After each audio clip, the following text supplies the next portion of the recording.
paz de Jesus, Bíblia todo dia. Desafio de ler a Bíblia em um ano.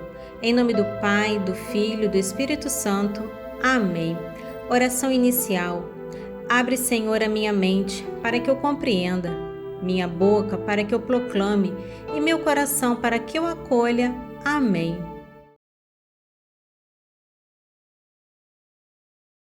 O trecho do capítulo 8 de Reis vai nos dizer que diante de toda a Assembleia de Israel, Salomão se coloca de pé perante o altar do Senhor, estende as mãos para o céu e inicia uma profunda oração. Ele reconhece a grandeza de Deus e sua fidelidade às promessas feitas a Davi, seu pai. Salomão suplica que Deus ouça as orações feitas neste templo, mesmo reconhecendo que os céus e até o céu dos céus não podem conter o Senhor. Ele intercede pelo povo em diversas situações. Por fim, esse trecho destaca a importância da oração sincera, do arrependimento e da busca pela presença de Deus. Salomão reconhece que, embora Deus seja grandioso e transcendente, ele está atento às orações feitas com o coração contrito. Vamos à leitura. 1 Reis, capítulo 8, dos versículos 22 ao 66. Em seguida, pôs-se Salomão diante do altar do Senhor, em presença de toda a Assembleia de Israel. Estendeu as mãos para o céu e disse: Senhor, Deus de Israel, não há Deus semelhante a vós, nem no mais alto dos céus, nem aqui embaixo na terra. Vós sois fiel à vossa misericórdia e aliança com os vossos servos, que caminham diante de vós de todo o seu coração. Cumpristes a promessa que fizestes ao vosso servo Davi, meu pai. O que vossa boca falou, realizou vossa mão, como hoje se vê. Agora, Senhor, Deus de Israel, realizai a promessa que fizestes ao vosso servo Davi, meu pai, quando lhe disseste: não te faltará jamais diante de mim um sucessor, ocupando o trono de Israel, contando que teus filhos guardem cuidadosamente os teus caminhos, andando diante de mim como tu mesmo o fizeste. Cumpra-se, pois, presentemente, ó Deus de Israel, a promessa que fizestes ao vosso servo Davi, meu pai. Mas será verdade que Deus habita realmente sobre a terra? Se o céu e o céu dos céus não vos podem conter, quanto menos esta casa que edifiquei. Entretanto, Senhor Deus meu, atendei a oração e as súplicas de vosso servo. Ouvi o clamor e a prece que hoje vos dirijo.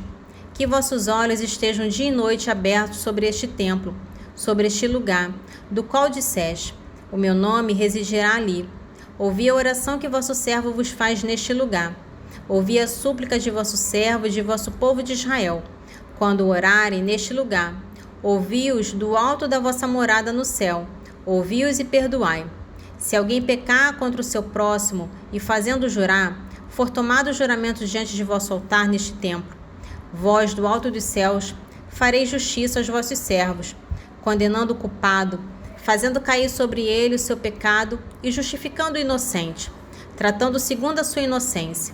Quando o vosso povo de Israel for derrotado por seus inimigos, por ter pecado contra vós, se voltarem para vós, dando glória ao vosso nome, e vierem orar e vos suplicar neste templo, ouvindo do alto dos céus, perdoai o pecado de vosso povo de Israel, e reconduziu a terra que destes aos seus pais.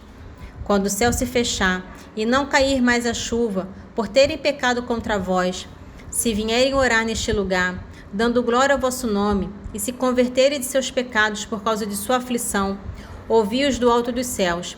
Perdoai o pecado de vossos servos e de vosso povo de Israel. Mostrai-lhe o bom caminho que deve seguir, e mandai chuva sobre a terra, que destes ao vosso povo como herança. Quando vierem sobre a terra a fome, a peste, a ferrugem, a mangra, os gafanhotos, quando o inimigo cercar o povo nas cidades, quando houver qualquer flagelo ou epidemia, se um homem de todo o vosso povo recorrer a vós com orações e súplicas, e se cada um, reconhecendo a chaga de seu coração, levantar as mãos para este templo, ouvi-os desde vossa morada no alto dos céus e perdoai-lhes. Fazei de modo a dar a cada um segundo o que fez, vós que conheceis o seu coração, porque só vós conheceis o coração de todos os filhos dos homens. E desta sorte eles vos temerão durante todos os dias de sua vida, na terra que destes a seus pais. Quanto ao estrangeiro que não pertence ao vosso povo de Israel, quando vier de uma terra longínqua, por causa de vosso nome, Porque se ouvira falar da grandeza de vosso nome, da força de vossa mão e do poder de vosso braço, quando vier orar neste templo. Ouviu do alto dos céus, do alto de vossa morada. Ouviu e fazei tudo o que esse estrangeiro vos pedir. Então todos os povos da terra conhecerão o vosso nome. Vos temerão como o vosso povo de Israel, e saberão que o vosso nome é invocado sobre esta casa que edifiquei. Quando o vosso povo partir para a guerra contra os seus inimigos, seguindo o caminho que lhe indicardes, se vos invocarem com o rosto voltado para a cidade que escolheste, para o templo que edifiquei ao vosso nome, ouvi do alto dos céus as suas preces e súplicas, e fazei-lhe justiça. Quando pecarem contra vós, porque não há homem que não peque, e quando em vossa ira os entregardes nas mãos de seus inimigos, de sorte que sejam levados cativos pelos seus vencedores a uma terra inimiga, longínqua ou próxima, se, na terra de seu exílio, entrando em si mesmo, se arrependerem de seus pecados e vos suplicarem no seu cativeiro desta forma: nós pecamos, cometemos a iniquidade, procedemos mal. Se eles se voltarem para vós de todo o seu coração e de toda a sua alma, na terra de seus inimigos, para onde forem levados cativos, e se orarem a vós com o rosto voltado para a terra que destes a seus pais, para esta cidade que escolheste, para este templo que construiu ao vosso nome, ouvi do alto dos céus, do alto de vossa morada, as suas preces e súplicas, e fazei-lhe justiça. Perdoai ao vosso povo os seus pecados e as ofensas que cometeu contra vós. Tornai-os simpáticos aos seus vencedores, de sorte que tenham compaixão deles. Porque Israel é o vosso povo e a vossa herança, que tirastes do Egito, de uma fornalha de ferro. Estejam os vossos olhos abertos às súplicas de vosso servo e de vosso povo de Israel, para ouvi-los quando vos invocarem. Porque vós, ó Senhor Javé, os separaste dentre todos os povos da terra para a vossa herança, como declarastes pela boca de vosso servo Moisés, quando tirastes nossos pais do Egito. Quando Salomão acabou de fazer ao Senhor essa prece e essa súplica, levantou-se diante do altar do Senhor, onde estava ajoelhado com as mãos levantadas para o céu. De pé, abençoou toda a Assembleia de Israel, dizendo em alta voz: Bendito seja o Senhor, que, como havia prometido, deu a paz ao seu povo de Israel. Não falhou uma palavra sequer de todas as boas palavras que dissera pela boca de seu servo Moisés. Que o Senhor nosso Deus esteja convosco, como esteve com nossos pais.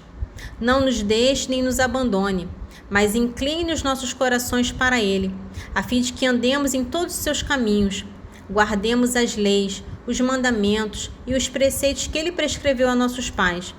Que essas minhas palavras que publiquei ao Senhor estejam presentes em sua memória, dia e noite, para que faça justiça ao seu servo e ao seu povo de Israel, conforme as necessidades de cada dia. Assim todos os povos da terra reconhecerão que é o Senhor que é Deus e que não há outro fora dele. Que o vosso coração seja todo para o Senhor nosso Deus, sem reserva, a fim de que andeis segundo as suas leis e observeis os seus preceitos como hoje o fazeis. O rei e todo Israel com ele imolaram vítimas diante do Senhor. Salomão imolou para o sacrifício pacífico que ofereceu ao Senhor 22.000 bois e 120.000 ovelhas. Assim, o rei e todos os israelitas fizeram a dedicação do templo do Senhor. Naquele dia, o rei consagrou o interior do átrio, que se encontra diante do templo do Senhor, pois ofereceu ali os holocaustos e as ofertas, como a gordura dos sacrifícios pacíficos, porque o altar de bronze levantado diante do santuário do Senhor não bastava para conter os holocaustos, as ofertas e a gordura dos sacrifícios pacíficos. Tal foi a festa que Salomão celebrou naquele tempo, e todo Israel com ele, tendo concorrido uma imensa assembleia, vinda desde Emate até a torrente do Egito, diante do Senhor nosso Deus, durante 2 vezes 7 dias, isto é, 14 dias. No 8º dia despediu o povo. Eles voltaram para suas casas, abençoando o rei com o coração alegre e contente por todos os bens que o Senhor tinha feito a Davi, seu servo, e ao seu povo de Israel. O capítulo 9 de Reis é a resposta de Deus à oração, que nos mostra que ele está atento ao coração do rei e do povo. O templo por si só não garante a presença divina. Ela depende da fidelidade e obediência. Salomão, mesmo sendo um rei sábio e abençoado, é humano. As concessões políticas e alianças revelam a complexidade da liderança, mas também seus riscos. Nem toda decisão de um líder espiritual ou político é isenta de falhas. A advertência divina nos convida à vigilância espiritual. Deus deseja permanecer conosco, mas espera coerência entre oração, culto e vida. 1 Reis, capítulo 9. Quando Salomão acabou de construir o templo do Senhor, o palácio real e tudo o que desejou fazer, o Senhor apareceu-lhe pela segunda vez como tinha aparecido em Gabaon. O Senhor disse-lhe: ouvi a tua oração e a súplica que me dirigiste. Consagrei esta casa que me construís, a fim de nela fixar o meu nome para sempre. Meus olhos e meu coração aí estarão perpetuamente. E tu, se andares diante de mim, como fez Davi, na sinceridade e retidão de teu coração, pondo em prática tudo o que te ordenei, observando os meus preceitos e minhas leis, eu firmarei para sempre o trono de teu reino sobre Israel, como declarei a Davi teu pai, nesses termos: não te faltará jamais um descendente sobre o trono de Israel. Mas se vos desviardes de mim, vós e vossos filhos, e não observardes os preceitos e ordens que vos prescrevi, se vos retirardes e prestares culto a deuses estranhos, prostrando-vos diante deles, eu exterminarei Israel da terra que lhe dei. Lançarei de minha presença o templo que consagrei ao meu nome, e Israel será objeto de sarcasmo e zombaria para todos os povos. Embora seja tão alto esse templo, todo que passar diante dele ficará pasmo e assobiará, dizendo: por que tratou o Senhor assim essa terra e este templo? E lhe responderão: porque abandonaram o Senhor seu Deus, que tirou seus pais do Egito, e seguiram a outros deuses, prostrando-se diante deles e adorando-os. Foi por isso que o Senhor mandou sobre eles todos esses males. Quando passados 20 anos, Salomão acabou de construir os 2 edifícios, o templo do Senhor e o palácio real. Tendo-lhe Irã, rei de Tiro, fornecido madeira de cedro e de cipreste e também ouro, quanto ele quis, Salomão deu a Irã 20 cidades da Galileia. E Irã veio de Tiro para ver as cidades que Salomão lhe tinha dado, mas elas não lhe agradaram. Disse, pois: que cidades são essas que me destes, meu irmão? E chamou as terras de Cabul, nome que se conserva até o dia de hoje. E Irã tinha também mandado ao rei 120 talentos de ouro. Eis o que se refere aos trabalhos organizados pelo rei Salomão para a construção do templo do Senhor e de seu próprio palácio de Milo, do muro de Jerusalém, de Assó, de Meguido e de Gazé. O faraó, rei do Egito, subiu, tomou Gazé e queimou-a, depois de ter matado os cananeus que habitavam nela. Em seguida, deu-a como dote a sua filha, mulher de Salomão. Assim, Salomão reconstruiu Gazé, Bet-Horon de baixo, Balaate e Tadmor, na terra do deserto. E, enfim, todas as cidades entrepostas de Salomão, cidades para os carros, para a cavalaria e tudo o que lhe aprouver edificar em Jerusalém, no Líbano e em toda a terra de seu domínio. Tudo que subsistia dos amorreus, dos iteus, dos ferezeus, dos heveus e dos jebuseus, que não faziam parte dos israelitas. Todos seus descendentes que tinham ficado na terra e que os israelitas não tinham exterminado. Salomão os empregou como escravos de trabalhos pesados, o que são ainda hoje. Quanto aos filhos de Israel, determinou que nenhum servisse como escravo, mas que fossem seus guerreiros, servos, chefes, oficiais, comandantes de seus carros e de sua cavalaria. Havia 550 contramestres nos trabalhos de Salomão, os quais dirigiam a multidão dos operários. Subiu a filha do faraó da cidade de Davi e veio para a casa que lhe tinha construído Salomão. Foi então que ele edificou Milo. 3 vezes por ano, Salomão oferecia holocaustos e sacrifícios pacíficos sobre o altar que tinha levantado ao Senhor, e queimava perfume sobre o altar que estava diante do Senhor. E assim acabou ele a construção do templo. O rei Salomão equipou também uma rota em Aciogambé, perto de Elate, na praia do Mar Vermelho, na terra de Edom. Hiram mandou seus próprios servos nessa frota, marinheiros experimentados em náutica, para ajudar os homens de Salomão. Foram a Ofir, de onde trouxeram 420 talentos de ouro e os apresentaram ao rei Salomão. A continuação do capítulo 8 de João vai nos trazer um diálogo intenso entre Jesus e os judeus, onde encontramos uma progressiva revelação da identidade de Cristo e uma dura confrontação com os que resistem à sua palavra. A verdadeira liberdade não é política ou cultural, mas espiritual. Permanecer na palavra de Jesus é o caminho da liberdade interior. Não basta ter uma herança religiosa, é preciso ter um coração que ouve e acolhe a verdade. A fé não se transmite pelo sangue, mas pelo Espírito. Aqui Jesus revela sua divindade de forma clara e solene. Eu o sou. É o nome de Deus revelado a Moisés. Ele não é apenas o enviado, mas o eterno Filho de Deus, coeterno com o Pai. Ser discípulo de Jesus exige permanência na sua palavra e abertura à verdade que liberta. A filiação espiritual se reconhece pelos frutos, escutar e praticar a palavra de Deus. A identidade divina de Jesus nos convida à adoração e à fé plena nele, o Filho eterno. Evangelho de São João, capítulo 8, dos versículos 31 ao 59. E Jesus dizia aos judeus que nele creram: Se permanecerdes na minha palavra, sereis meus verdadeiros discípulos. Conhecereis a verdade vos livrará. Replicá-lo-lhe: Somos descendentes de Abraão e jamais fomos escravos de alguém. Como dizes tu, sereis livres? Respondeu Jesus: em verdade vos digo, todo homem que se entrega ao pecado é seu escravo. Ora, o escravo não fica na casa para sempre, mas o filho sim, fica para sempre. Se, portanto, o filho vos libertar, sereis verdadeiramente livres. Bem sei que sois a raça de Abraão, mas quereis matar-me, porque a minha palavra não penetra em vós. Eu falo o que vi junto de meu pai, e vós fazeis o que aprendestes de vosso pai. Nosso pai, replicaram eles, é Abraão. Disse-lhe Jesus: Se fosses filhos de Abraão, farias as obras de Abraão.